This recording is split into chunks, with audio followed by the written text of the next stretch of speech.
This archetype is a little bit unexpected, but we currently have a Soul Saver deck.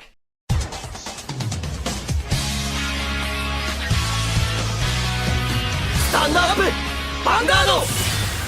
Hey Cardfighters, welcome back to yet another deck profile on the channel. How many has it been? I believe this is number 7 of the Miyaji Academy Cardfight Club.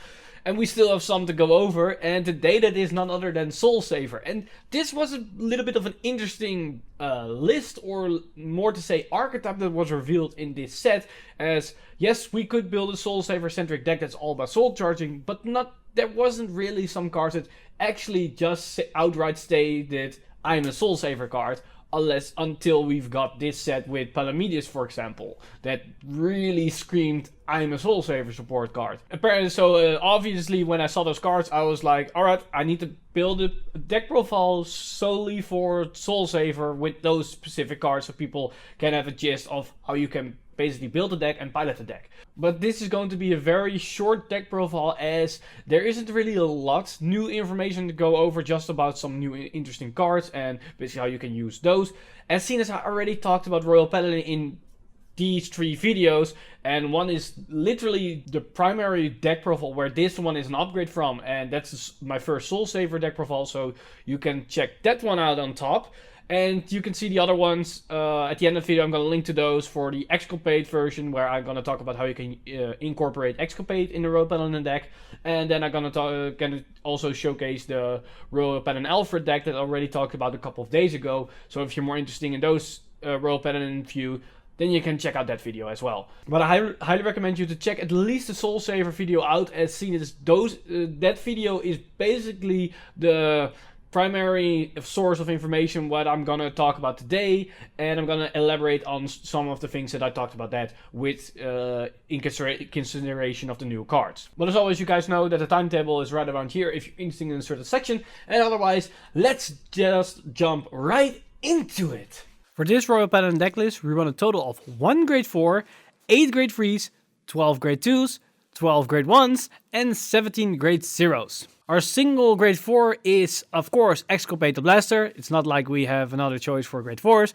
And this is just like any other Royal Paladin deck. Why we run it is that it's an extra finisher, as it allows us to multi-tech in a Forest Clan and combine it with a 33k Blaster Blade crit turn afterwards, after your Vanguard attacks, that can also field wipe.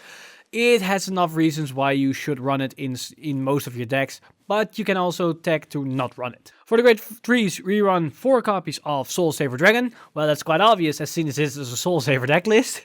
And this card allows us to basically turn all our columns into gigantic beat sticks, and pair that all with our other grade 3, it can be even more deadly. And that other grade 3 is, of course, Swordsman of Explosive Flames, Paladin. And we also run 4 copies of this card.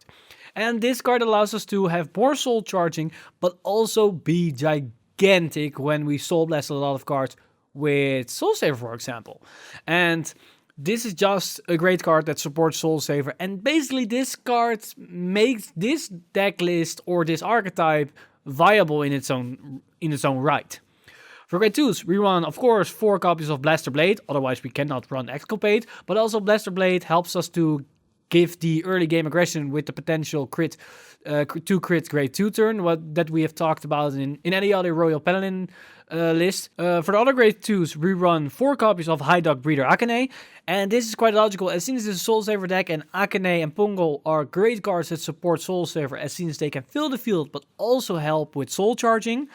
And we also run 4 copies of Knights of Loyalty Bedivere, and we run this besides Akane because this helps us to fill the field quite quickly, and we need to have a full field at all times, otherwise Soul Saver won't be that effective, but also to help fuel the Blaster Blade grade 2 turn to have it on the go whenever we want to. And as soon as we don't run any other Alfred cards, we have more Counterblast to spare, as soon as only our grade 2s are using Counterblast. For the grade 1s, we of course run 4 Pongals because we run Akane. We run 4 copies of Knights of Friendship K because we run Bedivere, and I already stated in my previous deck profile for Alfred why we run this card and why this thing is insane together with Bedivere, and the same reasons are applied for this list. And lastly, this is a new one, we run 4 copies of Knight of Heroic Sword Lucius. And this card allows us to basically cycle through our deck, generate more power, it goes in the soul, so we have more access to for soul saver, so more consistently soul saver skills. And it's just an overall good cycle card. For the Great Zeros, we of course run Gleim as our starter. And for the triggers, big surprise, it's 4 heals, 8 crits, 4 draw RPGs. Nothing really special there. So for the total list, we run 1 Grade 4, 8 Grade 3s, 12 Grade 2s, 12 Grade 1s, and 17 Grade Zeros. This deck still uses the Blaster Blade Grade 2 turn. But in this deck, it's an almost easy guarantee to get it off, as soon as we have access to Knight of Friendship K, as well as High Dog Breeder Akane. But the main play is your Soul Saver turns. If you can combine Soul Saver with Paladin, you can generate 76k rearguard attacks. That's basically what this deck does in a nutshell. A heavy aggro early game, followed up with the gigantic columns in the end game. Alright. Once in a lifetime, but Counterblast won't be an issue with this deck. However, only if we use it wisely. By that I mean, the only units that use it will be Akane and K, and maybe if needed you use Exculpate. Now the main thing we're focusing on is Soul.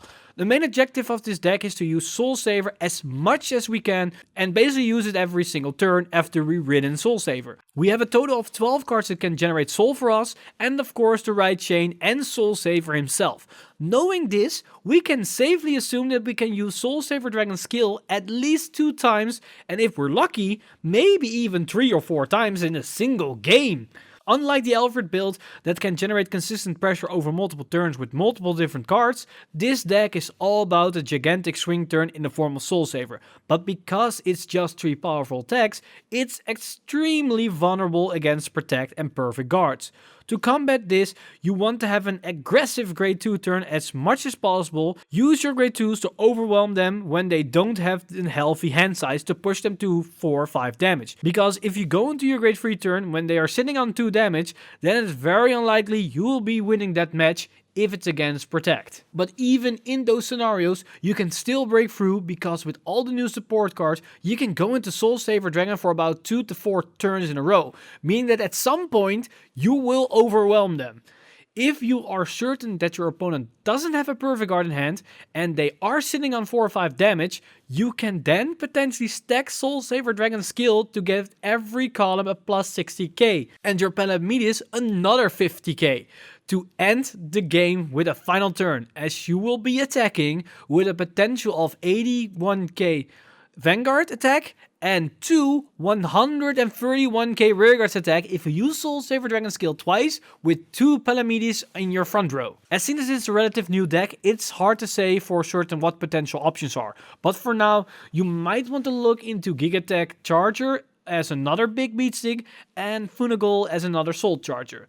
The rest is up to you to see if there's another interesting interaction that you can fit in this deck. This upgraded Soul Saver deck from Q4 is a relative one-dimensional, but it does the job in overwhelming your opponent.